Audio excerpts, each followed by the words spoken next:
2 चीज़ मैं आपको बताने जा रहा हूँ जो कि आपकी बायोलॉजी की प्रिपरेशन को बहुत ही आसान कर देगा। सबसे पहली चीज़ है तो लेफ्ट राइट पैराडॉक्स। किसी भी डायग्राम को आप देखोगे, चाहे लंग का डायग्राम हो, चाहे हार्ट का डायग्राम हो, चाहे किसी भी चीज़ का डायग्राम हो, तो उसमें आपको ये दिखेगा कि आपका जो लेफ्ट साइड है, उसमें आपको राइट साइड लिखा होगा और जो राइट साइड है, वो आपका लेफ्ट साइड लिखा होगा। आखिर ऐसा होता क्यों है? देखो, ये जैसे तुम शीशे में किसी चीज़ को देखते हो, तो तुम्हारा लेफ्ट का राइट और राइट का लेफ्ट हो जाता है, वैसे ही सेम टू सेम यहाँ भी है। जो ये तुम्हारा किताब है, वो एक शीशा है, क्योंकि ये ऐसे होता है, जो हमारा लंग्स है, वो ऐसे प्लेस्ड है। लेकिन जब हम किताब को देखते हैं, तो वो शीशे की तरह मतलब उल्टा कर देता है, मिरर की तरह ऑपोजिट कर देता है। इसीलिए लेफ्ट का राइट और राइट का लेफ्ट होता है। ये तो क्लियर हो गया। दूसरा चीज़ हमारा है पोज़ीशन। देखो, हर जगह तुम पढ़ने जाओगे तो तुमको ventral, dorsal, lateral, anterior, posterior ऐसे पोज़ीशन के नाम आएँगे, जो कि जानना बहुत ज़रूरी है। यहीं पे समझ लो, सबसे आसान रहेगा। सबसे पहला है हमारा वेंट्रल पोज़ीशन। वेंट्रल मतलब होता है आगे।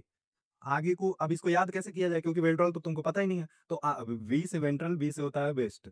जो ऑनलाइन गेम खेलते होंगे उनको पता होगा, लेवल 3 लेवल 4 का वेस्ट होता है। तो वेस्ट हमारा क्या होता है, छाती पे लगता है। तो वेंट्रल से हमारा जो है आगे का हिस्सा, ठीक है? ऐसे याद रख सकते हो आप लोग। फिर उसके बाद आता है डोर्सल। डोर्सल मतलब होता है पीछे। इसको ऐसे भी याद रख सकते हो कि अगर वेंट्रल मतलब आगे होगा तो बच्चा जो है वो पीछे ही होना चाहिए, तो डोर्सल मतलब पीछे ही होगा।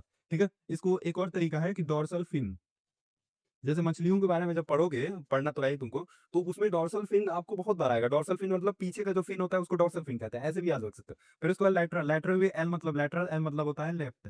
तो लेफ्ट हमारा क्या होता है? लेफ्ट हमारा साइड होता है। तो ये जो है, ये साइड का होता है। ठीक है? तो हमारा लेफ्ट राइट साइड का जो होगा वो लैटरल होगा। वेंट्रल मतलब आगे का, डोर्सल मतलब पीछे का।